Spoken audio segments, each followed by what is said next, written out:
যে গুরু কৃপা হলে, ঈশ্বরের কৃপা হলে সংসারের থেকেও তুমি জীবন মুক্ত হয়ে থাকতে পারো। এখন এই জীবন মুক্ত মানেটা কি? তবে ভগবতী খুব খুশি, যখন ঠাকুর অ্যাপ্রিসিয়েট করেছেন তখন এসে হঠাৎ করে ঠাকুরকে ছুঁয়ে প্রণাম করেছেন। আর এইখানেতেই অনেকে প্রশ্ন করেন ঠাকুর কেন এরকম করলেন। তো কিছু কিছু জিনিস আছে যেটা আমরা ঠিক ধরতে পারবো না। কেন এটা বুঝেছেন? উনি বলছেন যে sparkling water or the wine. তো আমি বললাম sparkling water, that is wine. তখন সর্বনাশ করে বাকিস কাহিনি। তারপরে মনে হলো কেউ নেই, এটা খেয়ে দেখি নাকি।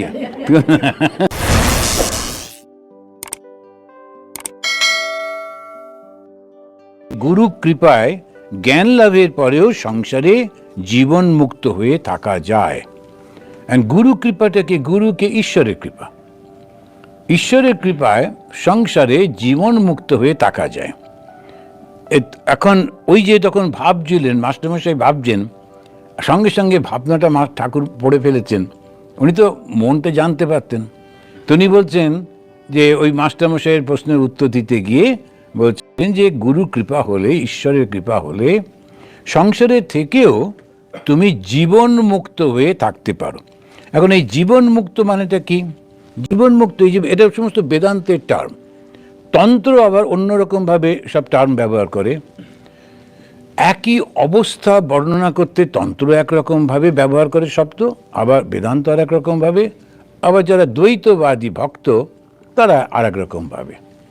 তো বেদান্ত বলছে জীবন মুক্ত। মুক্ত মানে সম্পূর্ণভাবে আর কোনো বন্ধন নেই, কিন্তু জীবন্ত অবস্থাতেই আর কোনো বন্ধন নেই। যখন সে জীবিত রয়েছে সেই অবস্থা। বন্ধন মানে কি? তার মধ্যে কোনো আমার বোধ নেই, সব কিছু করছে কিন্তু আমার বোধ নেই। সেই জন্যে সে মুক্ত হয়ে থাকতে পারে। আমাদের জীবনগুলো তো আমি দেখেছি, আমার তো এখন একটু বয়স হয়ে গেছে, কত জায়গায় প্রথমে তো সে আন্দামানে গেলাম, নিজে হাতে সব তৈরি করলাম। একটা লোক যা করে তার থেকে অনেক 10 গুণ 100 গুণ বেশি করেছে। বিরাট বিরাট বাড়ি হলো, এই হলো সেই হলো। তারপরে একদিন জেনারেল সেক্রেটারি মা চা খেতে খেতে বললেন, শোনো তোমাকে আর একটা জায়গায় দেবো। একটু রিয়াকশন হলো না, আমার জায়গা ছেড়ে কি করে যাব মনেই হলো না। কেননা প্রথম থেকেই ভেবে রেখেছি ঠাকুরের জন্যে করছি, আর ঠাকুর ভালো মানুষের জন্য সেবা হবে, ব্যাস। এরপরে কে এলো, সে কীভাবে চালালো, কেন চালালো, ওটা নিয়ে কোনো চিন্তাই নেই। তো যদি এটাকে মুক্ত অবস্থা বলা যায় তাহলে এটা জীবন মুক্ত, কেননা কোনো রিয়াকশনই হচ্ছে না। আর ঠিক সেইভাবে প্রত্যেকটা অবস্থায়, প্রতিটি রিলেশনের মধ্যে আছি অথচ নেই, তো সেইটাকেই বলা হচ্ছে জীবন মুক্ত। আমি নিজেকে জীবন মুক্ত বলছি না, কিন্তু এই অভিজ্ঞতা থেকে বলা যায় যে না, কোনো কষ্টই হলো না। সত্যি তো, একটা কোনো কিছু সৃষ্টি করলে কি প্রচণ্ড কষ্ট লাগে। একটা সাইকেল প্রথম জীবনে পেয়ে কেউ হাত দিলেই লাফিয়ে উঠতাম, এই হাত দিয়ে তো দিয়েছে, কি করবে, কিন্তু না, সাইকেলটাতে কিছুতেই ওটা করা যাবে না। তো এইরকম ভালোবাসা ছিল, এবং তখন এখন আর কিছুই আসছে না, গাড়ি বাড়ি তৈরি ছেড়ে চলে যাচ্ছে। এখন এই যে অবস্থা যখন হয়, সেই রকম অবস্থা থেকে ধীরে ধীরে মানুষ একটু অন্য অবস্থায় পৌঁছে যায়। তারপরে একজন দাসী তিনি গেছিলেন, তা এসে সে ঠাকুরকে বলছেন, ঠাকুর বলছেন যে আচ্ছা, তা তুমি একটু বৈষ্ণবদের সেবা টেবা করেছো? তো খুব একটা ভালো চরিত্রের ছিলেন না মহিলা।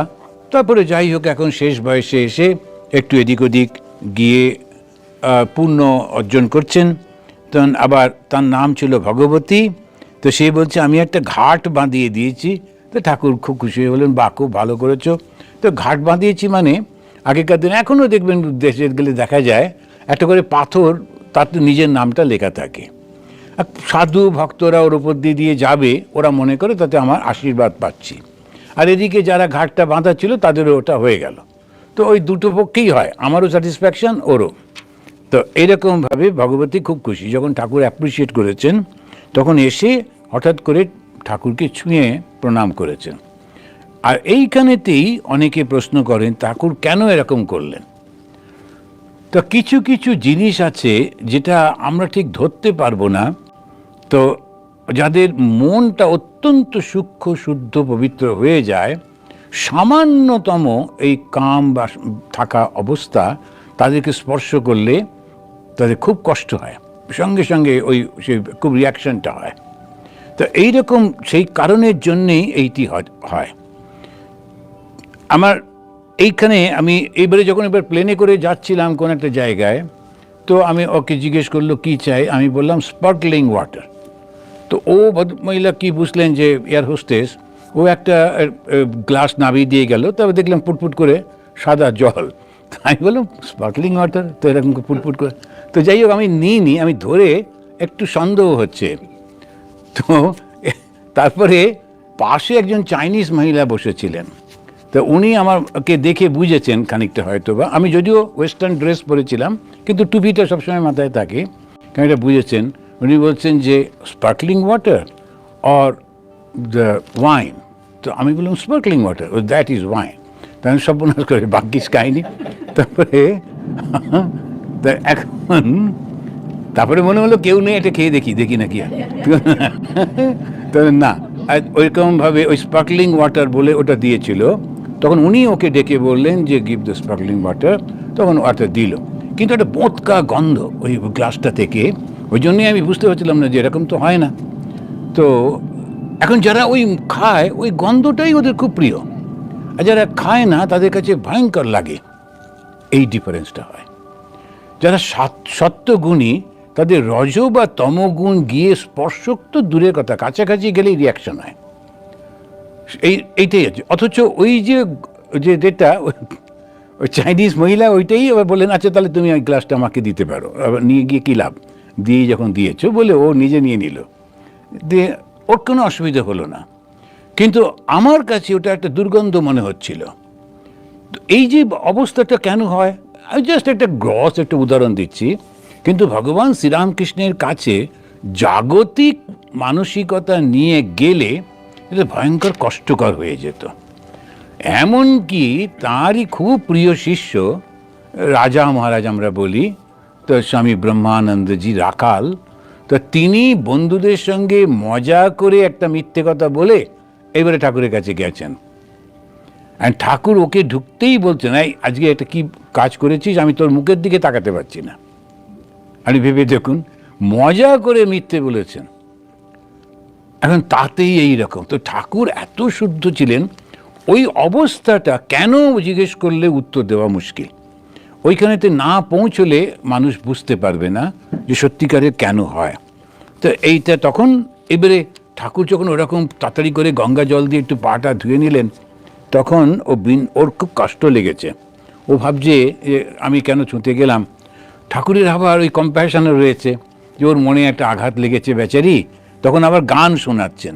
তাহলে একটা গান শুনো, দাসীকে ভুলাইবার জন্যে। এই যে ওর মনের মধ্যে একটু কষ্ট হয়েছে বলে তাড়াতাড়ি করে ওকে একটু গান শোনাচ্ছেন।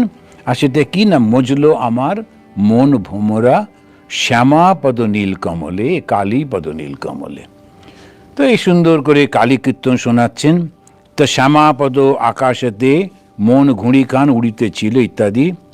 আপনি আপনাতে মন আপনি থেকেও যেও না কেউ কারো ঘর। পরপর এই তিনটে গান ঠাকুর নিজে গেয়ে ওকে শোনাচ্ছেন যাতে ওর কষ্ট না হয়।